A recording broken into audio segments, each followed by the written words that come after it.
Welcome to the TDC Today Show communities. My name is Sue Roscoff. The Disability Channel, or TDC, is out of Toronto, Ontario, Canada, showcasing abilities. TDC is committed to providing quality digital media production services, education and employment programs by and for persons with disabilities and veterans. TDC offers digital media production, video production, post-production, social media, and podcast creation, production, and support. TDC offers education and employment programming, which includes digital media courses to persons with disabilities who are unemployed and underemployed. TDC also offers community partnerships. Through partnerships and sponsorships, community partners and organizations become ability champions by supporting media created by and for people with disabilities and veterans. We are your USA team, and I could not be more excited for the crew we have in-house tonight. I am going to start out by bringing on in here Mr. Alan Holmes. You know him, you love him. He is our master connector. Alan, how are you doing tonight? As soon as I find this unmute button, good evening, good afternoon, good morning, wherever you may be, I'm doing well. So thank you for having me, Alan Holmes, Master Connector. This is my temporary home. I'm playing around with the computer, so I am still on Earth, I promise you. But what do you need to know? How can I be of service? Well, I do know you're out of this world. So tell us a little bit more about your show that you have. I want to make sure to give a shout out for what you got going on. Oh, you're talking about the Mastery of Connections. Oh yeah. The Mastery of Connections actually airs on Wednesdays at 8 a.m. with yours truly, the Master Connector, or I am known as MC Holmes, care of Mr. Kurt Roscoff and Emily Gomer. They are the two legendary sidekicks who just have really no more than sidekicks. Let me take that. The boss, the legendary. You see, I'm stumbling, bumbling. Emily Gomer is the boss, and Kurt Roscoff, well, we had an amazing show this morning with Bob Holmes, no related. Let's just say he's a gentleman who did volleyball, who was 6,000. It's a large number. I'm not going to spoil it for you. If you listen to the show this morning, it was a very interesting. He touches on some very sensitive subjects, but it's very necessary subjects. We talked about veteran suicide. We want to prevent that and lower it. Which on the 22nd of February, we want to lower the veteran suicide. We also talked about how we want to protect the children, big ump, and we want to protect the children with various different subjects that he was talking about, is training, educating the world about his amazing journey. But Bob Holmes is a legend. He was in the world record. So Mastery of Connections every Wednesday at 8 a.m. Pacific. And then, of course, we have the no card. That's where all other resources, community essence of business, and I'm the master connector for building it. But speaking of building it, there's other entrepreneurs and individuals within the planet of this great American country, the greatest country in the world, USA. Mr. Kurt Roscoff, I believe. I'll hand it back to you because I may believe he may have some more news and more information. But it is so honor and privilege to be here. Thank you so much, Sue. Awesome. Thank you so much for being here, Alan. Kurt, if you want to come on in and say hello, how are you doing tonight? I'm doing absolutely wonderful, better than ever, as our friend Tim Richardson has taught me to say, our friend with, corporate prayer every Friday that we do to kind of get our Fridays going off on the right channel there, tuning into heaven above and seeing what we have to do in all this mission work. And yeah, meeting Bob Holmes today, what a divine connection, to look at the crusade of, saving our youth, saving the lives of youth. Sue and I here, we had served 10 years as EMT IV techs in a few of our local fire departments. And, I branched off into disability services, and with our water skiing events, one of our participants from out of Illinois, has a history of coming up into our state, Wisconsin, and the beginning of her trek and water skiing went to the point of pretty much alluding to that water skiing saved her life, with a progressive, illness, and to just look at how she is now living a life of physical decline and, grappling with that and just really not liking the prognosis of where her life was going, entered into depression, and, water skiing just really added an element that just really gave her the vibrancy and the, vitality that she was looking for. And so she moved on to become Miss Wheelchair Illinois and went to the Miss Wheelchair USA competition and just really added a whole nother element to her life. So before I came into this show, I routinely come from a program called The Open Mind, provided through Motivation Readers Mastermind Network. I learned about that through the Daily Huddle, and this network of folks also has a couple that orchestrates for us on weekdays, the weekday work session.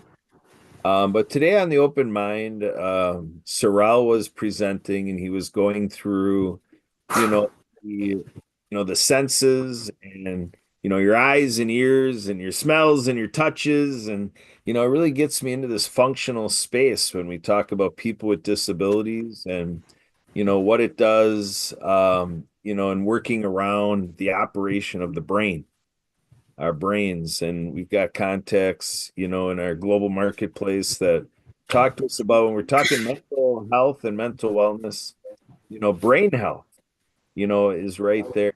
So today's talk at the Open Mind was about, how cortisone and, how the, hormonal responses are, whether fight or flight, and, how our mind creates all these perceptions and we're using our senses. And, so we have these human reactions, but we have our own individualized way to work with these interpretations that our mind creates, and I think very appropriate to what, a couple days ago was MLK Day.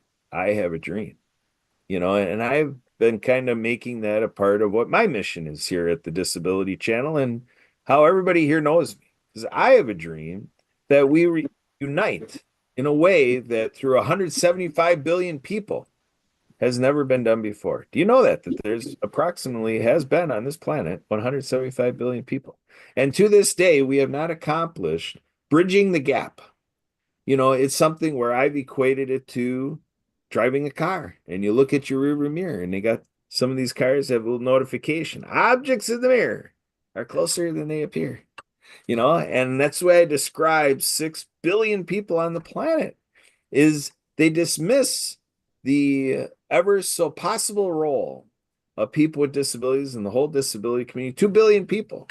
So to me, when I look at the healing on the planet and to look at 6 billion with 2 billion to come together, and I have a dream that we become a unified, functionally homogenized world that everybody fits together, and we have global public inclusive infrastructure. Our world is in universal design. And I've used analogies like with Epcot at Disney World, experimental prototype community of tomorrow. And I say, I'm just going to shatter the Disney dynasty. I'm going to say, we're going to come back in and we're going to create the Epcot 2.0. And it's going to be defined by people with disabilities. And in this work with our veterans community, providing television buy-in with people with disabilities and veterans to get the narrative out there so that the perspective of these 2 billion people that I'm referring to can come out there and teach the rest of us in the 6 billion to make that connection, that mastery of connection between people of all functional arrangements and profiles, and how we're born into the world perfectly, but then we're born into a world that interrupts that perfection all day long, every day. So we need to come together in a huddle and see how we can do this a little better today. We're ever so excited for our event with the Disability Channel, February 2nd, fundraiser in British Columbia and White Rock. And it's going to be a great event. So follow all our social media, Facebook, Instagram, LinkedIn, YouTube, the whole works, to follow that. And anything you can do in January here to help us have a successful event where here in the USA, we'll be playing around with a groundhog and seeing what winter holds, stuff like that. But then we have we're going to be at Media Row with the Super Bowl. That's going to be exciting with our 7-time Emmy award-winning broadcaster, Dave Stevens. Thank you, Dave Stevens, for everything you do. Check him out, davestevenspeaks.com. And then we have the Invictus Games. And we have a tremendous annual event that Sue and I do every year. That's going to be a little bit of a kickoff party and a watch party for the Invictus Games from our house here. And it's called Festivus. Go to festivus.now.site and check it out there. And we've got our Zoom link here. Our meeting ID is 404-058-6152. So anytime that weekend, February 7th, 8th, and 9th, come on to the Zoom. It's going to be open for over 48 hours. We're going to have a Super Bowl party and celebrate what the Disability Channel is all doing with the Super Bowl. And then we have the Invictus Games with Prince Harry. My goodness, life is good, folks. I'm glad it could be a part of it. But now we have to make sure as we do these things that we don't leave ourselves susceptible to attack. Uh-oh, Sue, what am I talking about? I understand we have an expert here by the name of Todd. What is Todd all about? What does he do with cybersecurity? Ooh, and I know we've got a tease going his direction, but I know we got Deby back in the house here too. I want to make sure to bring Deby in, and then we're going to bring Todd right in to share all sorts of wonderful things. So Deby, how are you tonight? Deby Miller with Legal Shield. I'm so glad to have you joining us again tonight. How are you? Thank you. I'm doing great. It's warming up, yay. So sun and warm is always good in the winter here in Kansas City. So it's great to be here and to share this time with you guys. And I'm excited to hear what Todd has to share with us and all the cybersecurity that we need, because this is a time where we definitely need to be watchful and prepared. So thank you. Excellent. Thank you so much for being here. So Todd Mitchell, he is the owner of Cybersecurity4biz LLC, which is a disabled veteran-owned small business. He is a retired U.S. Navy veteran and cybersecurity expert with over 30 years of experience. He is a member of the NIST CSF Advisory Board. He holds advanced degrees in cybersecurity policy, IT, and business. Todd helps solopreneurs and micro businesses achieve compliance with regulations like HIPAA, FTC GLBA Safeguards Rule, PCI-DSS, and CMMC 2.0. He also empowers families to stay safe from online threats through prevention-focused strategies that build a cyber-safe culture. Todd, so glad to have you joining us here tonight. How are you? I'm doing well. Thank you very much. It's awesome to be here. I love the energy. This is great. Excellent. Well, and I know in the intro there's a lot of pieces in there that people maybe have heard of, maybe not. And can you enlighten us a little bit on what all those pieces are? Because they are important. Yes, yes. So HIPAA, everybody's probably heard of that one. That's what the law that tells people how to protect your medical information. And then the Gramm-Leach-Bliley Act, GLBA's safeguard rule, that tells people in the financial industry how they have to protect your financial information. So you're looking at, bank accounts, 401ks, tax information, things like that. PCI is a payment card industry, so that's Visa and Discover and MasterCard telling everybody how to handle their credit card transactions. And the last one, CMMC, that's the government's rules that government contractors have to follow about how to protect government secrets. And so all those things kind of wrap together with the first alphabet soup one that you mentioned was the NIST Cybersecurity Framework, which if you're not familiar with NIST, is basically the National Institute of Standards and Technology. It's a organization that's funded by the government. They have global outreach. A lot of people have never heard of it, but it's the reason why you can go to the store and buy a new toaster and bring it home and plug it in, because all the prongs fit all the outlets.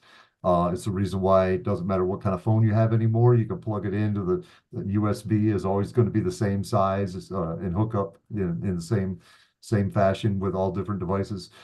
So one of the things that they've done is set the standard in cybersecurity by getting the best practices from different organizations, bringing them all together and consolidating into one list and going, okay, this is what cybersecurity is. This is how you need to do it.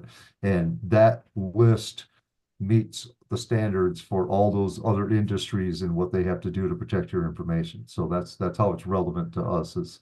That's the behind the scenes rules of how everybody has to protect your information. Excellent. Well, and I know, so your business is Cybersecurity4biz, so the number 4BIZ. Tell us, first of all, what is your website, and tell us a little more about what you do. Sure. So my website is the same as my business name, cybersecurity4biz.com. And what I do is I help solopreneurs and micro businesses, so like less than 10 employees. I help them get enterprise level cybersecurity while they're, working from home as a bookkeeper or tax preparer or a doctor's office, or, so if you're working from home as a solopreneur, you still have the same laws. HIPAA doesn't change, the Gramm-Leach-Bliley Act doesn't change. So you still got the same rules on how you have to protect people's information. The difference is all the big cybersecurity companies won't touch you unless you have at least 250 employees. So solopreneurs are kind of left hanging with nobody to protect them. And unless you're like me and doing cybersecurity, you probably don't know enough to protect your, and most business owners not only don't know, but probably don't want to know. And, so I come in and kind of act as your offshore IT department and take care of all that stuff for you. So that's mostly what I do is work with, I also have, it's a bad job in the aspect that it's an unpaid side hustle of helping families with prevention. I teach a lot of tips and tricks and things on, how to keep your kids safe online, cyberbullying, identity thefts, internet stalkers, things like that, on how you can keep you and your family safe. So I have a lot of information on my website about tips and things you can do to keep yourself safe that way.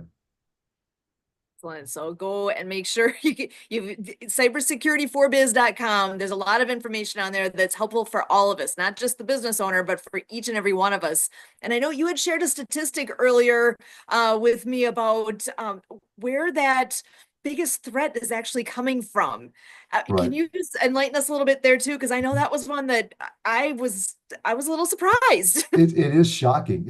So I'll preface it with saying Hollywood does us a bad injustice, because people watch these movies and you think that a hacker is some guy in his mom, in a hoodie in his mom's basement clacking away in a keyboard. Reality, nobody woke up this morning and decided to spend 18 hours writing code to hack into Alan's computer. But what they do is they rely on these phishing attacks. 92% of data breaches are caused by human error. So almost all of them. And the human error, there's some, spilled coffee on your keyboard and blew up your hard drive, or, a disgruntled employee steals your stuff and sells it to the competition. But 85% of that human error is a phishing attack. So I don't know, matching the 92 and the 85 together or something, but so a very large chunk of data breaches is caused by phishing attacks. So if we could get everybody to think before they click and spend a minute and take a look at some of these emails, common sense. Were you expecting this email? Is this somebody do you do business with this company? Things like that. The other thing that I would say to protect yourself against phishing attacks is learning how to identify those, but also don't necessarily do the email. If you think you got an email from your bank and you can't tell if it's for real or not, and it's telling you there's something wrong with your account, forget about the email. Go to your bank the same way you normally do, through the app or through the website or whatever, and look for the notifications. Because if there's something wrong with your bank account, they're going to get a hold of you through the website. But I think that's the biggest thing that people need to look at, is that's our biggest vulnerability right now, is the phishing attacks is by far the largest single threat that everybody, and they call it phishing because it's just like fishing, go into the lake. You don't go to the lake and point at a fish and go, oh, I want that one. You just throw a hook in and see what you can catch. And that's what these guys are doing, is they're flooding the internet with a bunch of malware. And if you're the one that clicked on that email or downloaded that attachment or whatever, opened a picture, then you get it. And with that being said, it doesn't matter if you're a small business, a big business, or, you know, a family, a kid, it doesn't, you know, age, you know, income, none of that stuff matters. It's whoever clicks on them buttons. That's something it's really makes us all vulnerable. With that, then, what is the biggest thing that we can do to protect ourselves? I think the biggest thing we could do is I preach what they call a core four. So the core four are strong passwords. And by that, I mean, not your dog's name with a number one after it.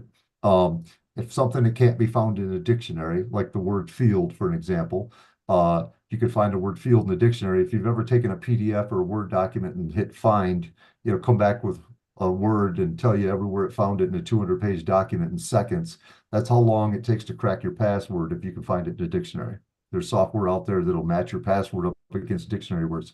So instead, take, you know, a 3 and switch it out, or for the E's, make them all 3s, make the I's into exclamation points, make the L's into 1s, you know, do little things like that. And now you have a word like, you know, instead of field, it's F exclamation 3 LD or something, and you're not going to find that in a dictionary. So that's the first thing. Second thing is multi-factor authentication. I can't impress enough about how important it is to use it everywhere. Social media, your banks, utility bills, anything that lets you sign up for it, do it. Think of it as a deadbolt lock on your front door. It's there, it's free, just turn the knob, you know. If somebody knows your username and password, there's 3 billion people on the planet. Well, actually 6 now, I guess, what Kurt was just saying. There's 6 billion people on the planet that can access your account over the internet if they know your username and password. If you have multi-factor authentication and you send a code to your phone, now you're down to about 6 people that can get into your bank account. So it severely reduces. I mean, you're dropping 4 or 5 digits off of the end of that thing. So you definitely want to do that. The third thing is keeping your software up to date. You know, those Windows patches are a pain, you know, restarting your computer. But if they know how to hack into your computer, then, you know, and you don't have the latest patch, you're very vulnerable. And the fourth thing is kind of what we were already talking about, is identifying phishing attacks and social media. They call it social engineering for a reason. It's basically any way to get information out of you without having to write code. Is basically what social engineering is. It's going to go, most of them are phishing attacks. There's some credit card scams. There's some, you know, calling you up and saying they're from the Social Security Administration and there's something wrong with your account or whatever, you know, all the different types of scams, but they're all the same effect, trying to scam money out of it or trying to find a way to steal all your information off your computer. So many things to think about here, and we don't know what we don't know, and that's why I'm so glad you're able to share these pieces with us so people can start to think about that. Oh yeah, okay, yeah, I know that whole 2-factor thing is a real pain, but oh my gosh, Yes, that's and if they go to my worth it. website on my resources, I got a resources tab, and if you look at that, I've got downloadable PDF tip sheets that are like 1 or 2 page PDFs. They're for all different occasions. There's everything on there from getting ready to get married, holiday shopping, protecting your kids, protecting yourself, identity theft. There's all variety of topics, they basically all tell you, you know, little things that you can do to protect yourself. Spoiler alert is, you know, my core 4 I just mentioned is pretty much in every one of those documents. So, because that's the common thread of the things you can do. But, you know, they're all just different ways to protect yourself. And nowadays, you know, in today's digital world, you have to. I mean, information is money. And you know, I mean, if you don't believe that, then, you know, how is Mark Zuckerberg and you know, Facebook and Google and, you know, all these other companies are humongous multi-billion-dollar companies, yet everything they offer is free to the public. So they're making all their money from selling information, and the bad guys do too. So many good things here. So I want to make sure I have a chance. If anyone has any questions, by all means, speak up and share. And before before I lose track here, we, with the Disability Channel, we do a lot with veterans as well. And I know you are a veteran, and I just wanted to open that door if you want to share a little bit about your history and let us know a little bit about where you all came from along the way. Yeah.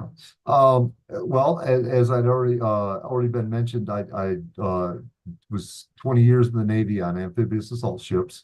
And one of my earlier tours, I saw combat 3 or 4 times.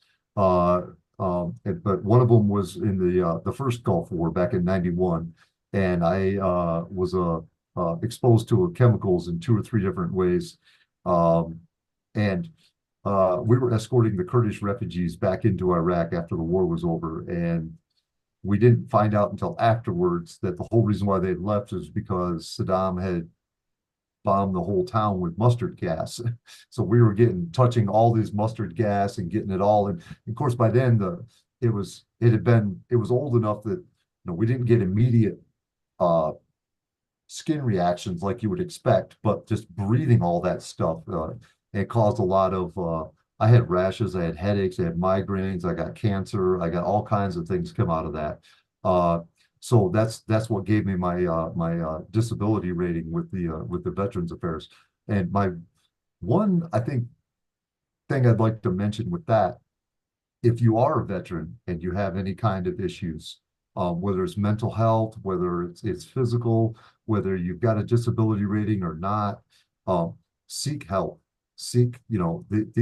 The government has, almost every government agency has programs available for veterans or disabled veterans, women, different, like they can help you get your business going, they can help you get funded, they can have, there's all kinds of different, there's even one I found out that the USDA has a thing for veterans. If you do a few years in the Army and come out as a veteran and you want to be a rancher, they'll help you get your ranch set up in the middle of nowhere. So there's all kinds of different programs. If you want to open a business, they'll help teach you how, they'll help, get you funded and get you going, get a business plan together, all this stuff. So I just encourage people to, reach out and take advantage of some of these different programs that are available. I know there's plenty of them in all different areas. And if you need more information, reach out to me. And, it doesn't have anything to do with business, but just reach out to me and I can point you in the right direction. Excellent. Oh, I love it. Thank you so much. That's much appreciated. So I want to pass the baton around here to see if you have any questions or if you want to share any final thoughts. Alan, I'm going to pass it your way first here. What do you think? Well, first of all, thank you for passing it first, because as you were talking, I was hint, got on Mr. Mitchell's schedule. So if he looks down, you'll see a little strange master connector. Yeah, I did fill that out because I too, sir, thank you again from one veteran to another. Thank you so much for your service. I was honorably discharged 87 and 90. I got out 72 hours before the Gulf War started, and I never forget having a conversation with my platoon sergeant, and he said, the various phones that you're not supposed to pick up. Well, I picked it up, and yes, it was in training. Went from, anybody knows, Con, Charlie, to Alpha. Yes, it was the highest level, and it was time to go, and they were ready to go, and they said, never forget a veteran. Don't feel that, because I was torn between staying with my unit and getting out. And they said, now look, I love you, but get the hell off my base. I'm sorry, but but don't forget you're a veteran. But stay by the phone. We may need you. And that phone never rang, but it was 5 years later. So I was inactive for 5 years, but I got my honor DD 14. And I know that part of my thought process has always been, what about the mustard gas and the CS gas that me as a 13 Bravo and all the veterans train with? So I know what you're saying, Todd, and I applaud you. Thank you for giving us the little tips for helping veterans. We never forget the veterans. We are all brothers in arms, Navy, Air Force, and Marines, Space Guard. So thank you for calling me and having my back by sea. I love you. And I honor you. And that's my kind of interaction to let you know that I am supporting this amazing journey about cybersecurity. It is something that I wish I knew about a year ago. Anybody knows me that I'm very open book, sometimes too much, which got me, let's just say, behind the eight ball with Identity Shield. But I looked to my right and I see an amazing soul, Legal Shield. That company has my back, so I'm taking care of it, and then they're going to wish they never sold it when I find them. But that's another story. No promises. I'll be nice to let the attorneys take care of them. Just putting them out there. You mess around. See, just because I'm up here, and we now have Cybersecurity4biz. See, ladies and gentlemen. Okay, before I get myself in, Sue, thank you for having an amazing guest called Todd. And Kurt, Kurt, he's there. He's waiting. I know he has something to say. Sue, back to you. Thank you. Thank you, Todd. Thank you, Sue. Thank you, Debbie. Thank you so much, Alan. And I know, like what you were saying, so Todd is there to help you stay safe before you get into trouble. But, if you do end up getting into trouble and have a security issue, Debbie's someone you want to know because she's able to help out with the legal side of that. So, Debbie, I want to pass the baton back to you. Thank you. Sorry. Yeah, I appreciate Todd's information and helping to get the word out of all of the ways that we need to protect ourselves, that it's not just, that guy in the creepy looking person that's hiding someplace in mom's basement. Yeah, I've seen that. And while he might be, it's oftentimes not something like that. And we need to be aware. Sadly, I still run into a lot of people that tell me, oh, nobody wants my information. They can have my bank account. They can have and I'm like, no, you do not. I don't care if you've got $10 in your bank account or something else that you think is really unimportant. Your information can be totally messed up. Even something as simple as just going to the hospital. I know I take my husband to the hospital often. In the emergency room, it's amazing, even with HIPAA laws and all that, where like, are you this? Is this your address? Is this your phone number? I'm like, that's not really the best idea on ways to protect your information. But so, yeah, there's a lot of things that human error, human neglect, just not thinking before you punch the button is a big deal. And I appreciate Todd's help getting that word out. And yes, with ID Shield and Legal Shield, we're certainly here to help after the fact, but let's try to avoid as much as we can, because it is really a crazy journey once you get hooked into it, the cyber craziness. So thank you, Todd, for being there. Thank you for your service to our country, and I appreciate it. And I appreciate you. Thanks, Sue, Kurt, for having us here tonight. Thank you. Well, thank you so much, Debbie. So, Todd, I'm going to pass it back to you for some final thoughts. And then, Kurt, I'm going to have you with one more last final thought after Todd. So, Todd, what would you like as a take-home message for all of us tonight? I think the take-home message would be do what you can to protect yourself, but you also need to have Debbie in your back pocket as a help clean up the mess afterwards. Things like ID Shield will definitely help protect your identity after it does get disclosed. And I say after it does, because personally, I think it's not a if, it's a when. In today's world, it's inevitable. Sooner or later, it's going to happen. I personally have had, I think 4 times in the last year, I've gotten letters from bank, my mortgage company, a doctor's office. It's like somebody's getting breached all the time, and your information is just out there. So you need to do what you can to protect yourself. Excellent. And remind us one more time how people can find you. Cybersecurity4biz with the number 4.com, and my website's got all my contact information and lots of information on there. Excellent. Well, and you have shared so much with us tonight. Thank you so much for being here and sharing that expertise with us, because that's going to make a difference. Somebody's hearing us that you just saved them from all sorts of trouble. So, Kurt, I'm going to pass it to you next.